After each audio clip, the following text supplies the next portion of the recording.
លោកសំសេរីនៅថ្ងៃទី5ខែមេសាឆ្នាំ2025បានប្រកាសរំលាយចោលនៅរណសិរ្សរំដោះជាតិខ្មែរនិងរដ្ឋាភិបាលជាតិខ្មែរនិរទេសដែលលោកជាប្រធាននិងសុំការលើកលែងទោសពីលោកហ៊ុនសែននិងលោកនាយករដ្ឋមន្ត្រីហ៊ុនម៉ាណែត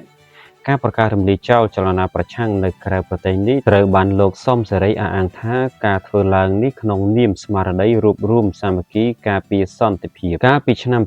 2018លោកសំសេរីក៏ធ្លាប់បានប្រកាសម្ដងហើយថាប្រសិនបើរដ្ឋាភិបាលកម្ពុជាយល់ព្រមតាមលក្ខខណ្ឌមួយចំនួនដែលលោកបានស្នើសុំឲ្យមានការលើកលែងទោសនិងបើកផ្លូវឲ្យលោកបង្កើតគណបកនយោបាយថ្មីមួយដើម្បីប្រគល់ប្រជែងគ្នាតាមបែបប្រជាធិបតេយ្យនោះលោកនឹងផ្អាកសកម្មភាពរណសិរ្សរបស់លោកនិងវិលចូលមកកម្ពុជាវិញសូមបញ្ជាក់ថាលោកសំសេរីត្រូវបានតុលាការកម្ពុជាកាត់ទោសដោយកំបាំងមុខដាក់ពន្ធនាគារចំនួន9ឆ្នាំពីបទភេរវកម្មកាលពីឆ្នាំ2013តែលោកបានរត់ភៀសខ្លួនទៅក្រៅប្រទេសអាជ្ញាធរថៃកាលពីថ្ងៃទី25ខែមេសាឆ្នាំ2018ក៏បានឃាត់ខ្លួនប្រធានចលនារណសិរ្សរំដោះជាតិខ្មែររូបនេះ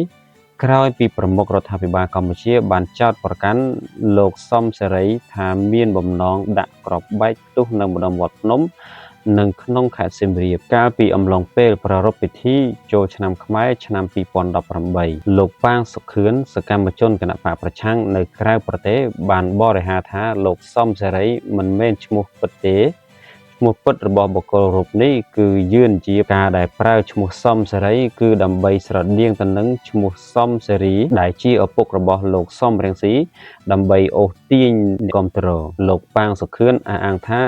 ការដែលលោកសំសេរីសូមចូលកម្ពុជានៅពេលនេះដោយសារតែប្រទេសដាណឺម៉ាករឹតបន្តឹងធប់ឲ្យលុយជនភៀសខ្លួនមួយចំនួនដែលខ្ជិលធ្វើការចាយលុយដោយស្រួលឬត្រូវបណ្ដេញជនអន្តោប្រវេសន៍មួយចំនួនដែលបានប្រព្រឹត្តបទល្មើសឲ្យទៅស្រុកកំណើតវិញតែនៅមិនទាន់មានប្រតិកម្មពីលោកសំសេរីនៅឡើយទេចំណែកអ្នកកាន់អំណាចនៅកម្ពុជាក៏មិនទាន់ឃើញមានប្រតិកម្មឆ្លើយតបទៅនឹងសំណើរបស់លោកសំសេរីនៅឡើយក្នុងការស្នើសុំលើកលែងទោសនិងការសុំចូលមកស្រុកវិញរៀបរៀងអត្ថបទដោយអឹងបន្ថែនវិទ្យុបារាំង AFE